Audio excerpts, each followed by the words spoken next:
Welcome to Mexico Unexplained, where we will explore the magic, the mysteries, and the miracles of Mexico. This series presents information based partly on theory and conjecture. The podcaster's purpose is to suggest some possible explanation, but not necessarily the only ones to the subjects we will examine. Here is your host, Robert Bitto. Welcome, and muy bienvenidos to episode number 96 of Mexico Unexplained, where we examine the magic, the mysteries, and the miracles of Mexico. I'm your host, Robert Bitto. Dressed in black with her head covered in a dark lace cactus shawl, Antonia Martinez Fernandez made her way as part of the procession to Mexico City's Metropolitan Cathedral. Antonia was almost 80 years old and was moving slowly, as was this long march of people to the religious heart of New Spain. The elderly Mexican woman was flanked by some of the most powerful people of the Spanish Empire in the New World, notably the Viceroy himself, the Marqués de Cerralvo, and the Archbishop of New Spain, Francisco Manso y Zúñiga. It was the morning of February 5th, 1629. Antonia could not believe that she was part of such a grand spectacle, having left Spain for the New World as a girl some 70 years before. It was a jubilant but sad day for this woman whose son was being honored by a city for acts committed a continent and an ocean away some 2 decades before.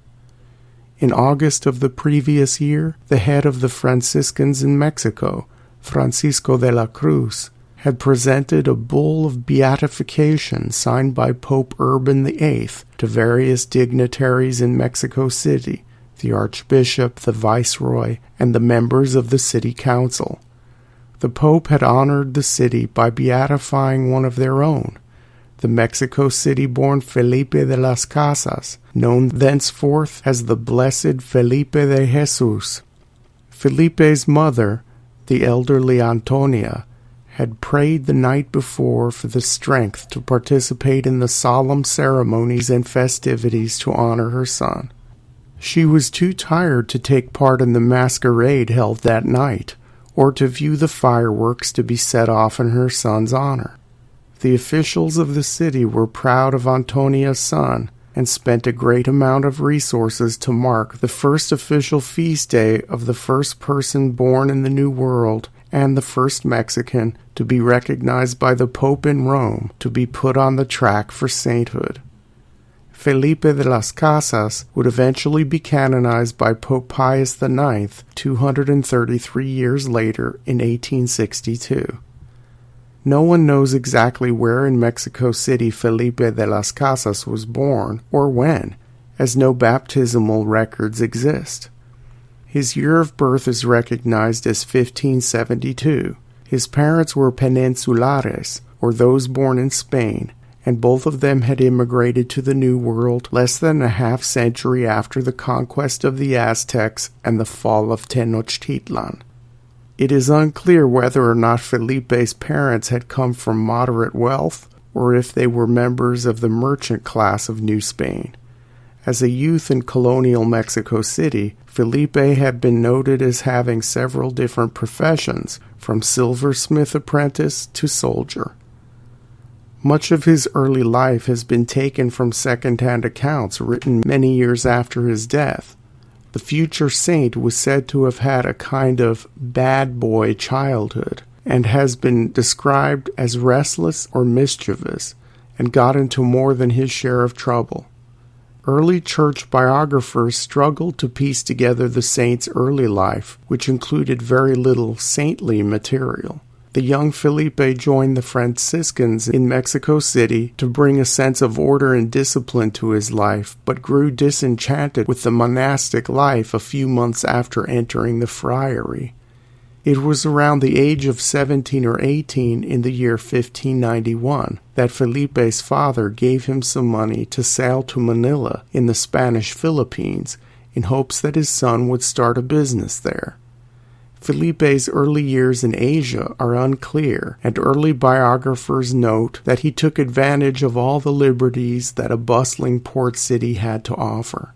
By 1593, the listless Felipe de las Casas longed for a sense of discipline and perhaps some meaning to his life, so he decided to enter into religious life again.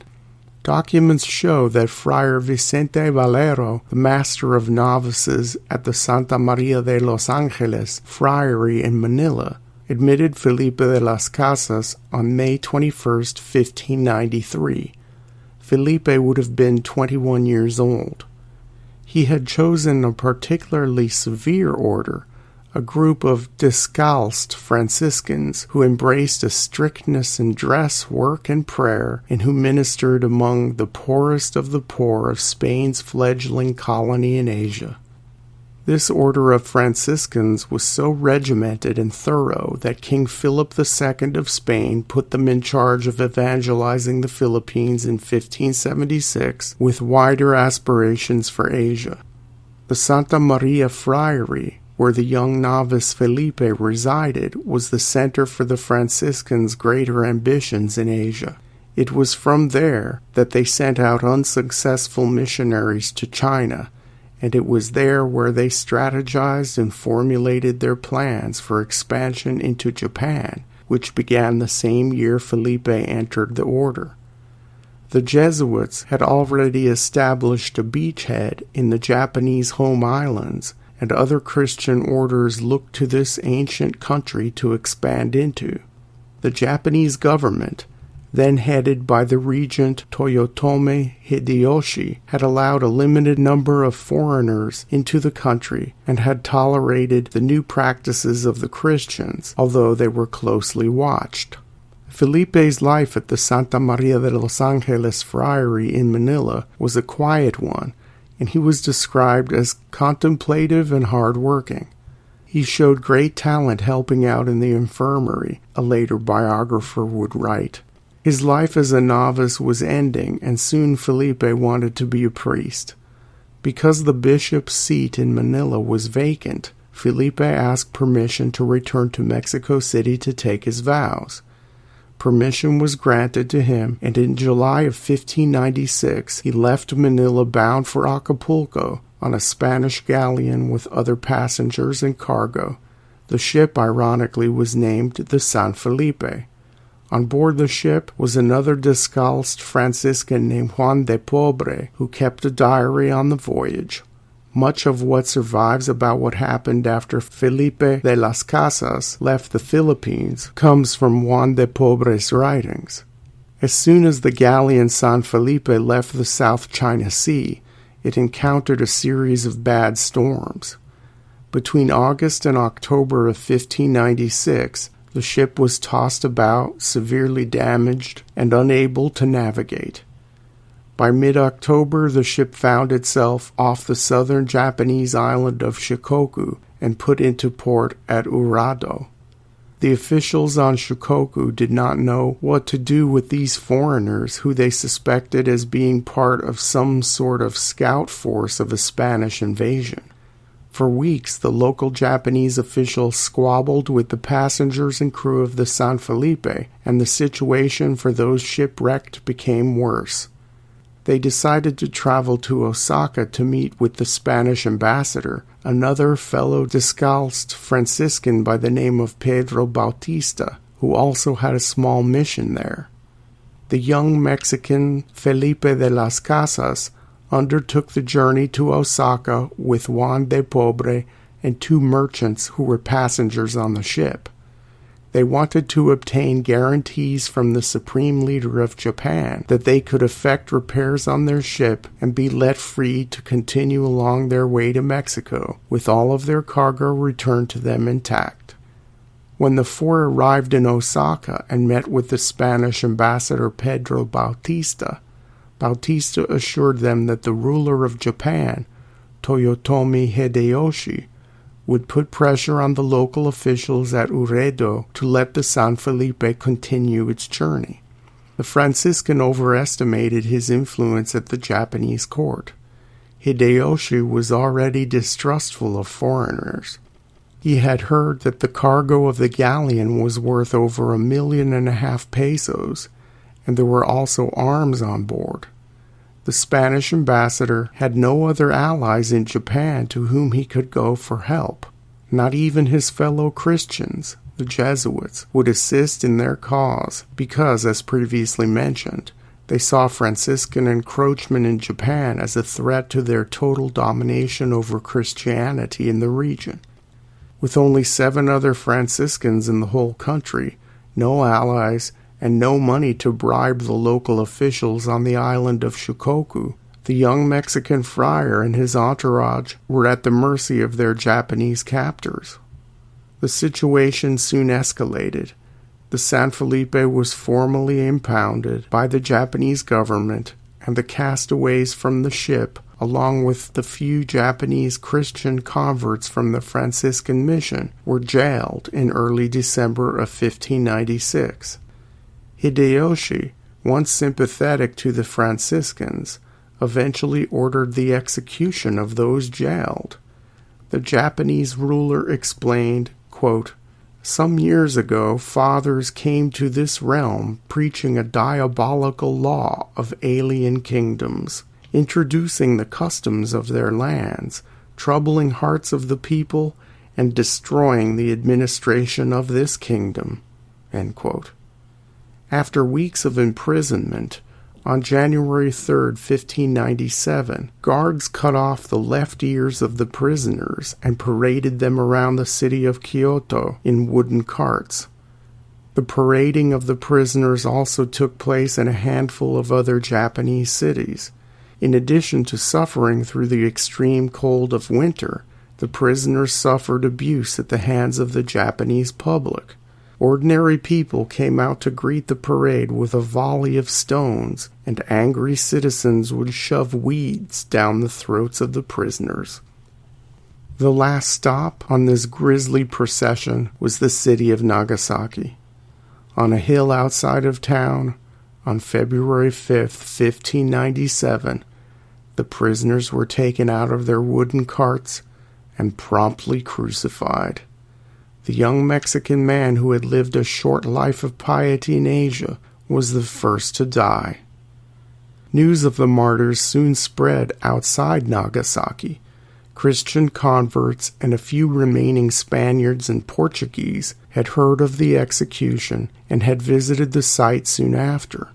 As is standard in stories about the saints and martyrs of the Church, the bodies of those crucified were untouched by scavengers and showed no signs of decomposition. Christian subjects throughout the Spanish Empire became outraged when hearing the news of what had happened in Japan. The Franciscans used this outrage to encourage devotion to the slain Christians and propose martyr status for Felipe de las Casas and his companions. They sent a surviving Franciscan who had eluded Hideyoshi's capture, a Portuguese named Marcelo de Ribadeneyra, to Rome by way of Mexico City to plead the case of martyrdom to the Pope. Ribadeneyra carried with him personal effects of the martyrs to be used as relics of devotion to further the cause of recognition.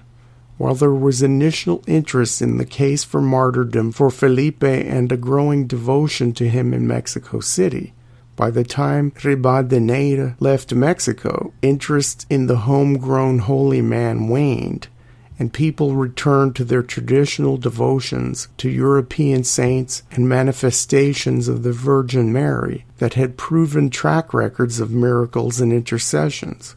It took a great deal of lobbying in Rome to get Felipe recognized and later beatified, and the elites of Mexico City in the early 17th century used the fact that their town had produced a man on his way to becoming a saint to foster a sense of pride, thus elevating their city's status within the Spanish Empire. The local people, though, had a hard time accepting the young Mexican martyr as a saint that they could rely on, even though Felipe de las Casas, renamed Felipe de Jesus, was one of their own. With time and a large PR campaign in the early days, this martyred man who died so far away from Mexico became an important part of the Catholic pantheon and Mexican religious life, and has thousands of devoted followers centuries after his death. Thank you once again for listening to another episode of Mexico Unexplained. Remember to like and subscribe to us on YouTube and follow us on Twitter. Tell your friends by sharing these shows with others. Please go to our website, MexicoUnexplained.com, for references, illustrations, and for free access to transcripts of past shows. Please visit Amazon.com to purchase the book Mexico Unexplained to get a hard copy of the magic, the mysteries, and the miracles of Mexico. We appreciate your kind attention once again. Until next time, thank you and gracias. Thank you for listening to another episode of Mexico Unexplained with host Robert Bitto. For show summary, relevant links and commentary, please check out our website at mexicounexplained.com. Like us on Facebook and be a part of the conversation. Adios and hasta la vista.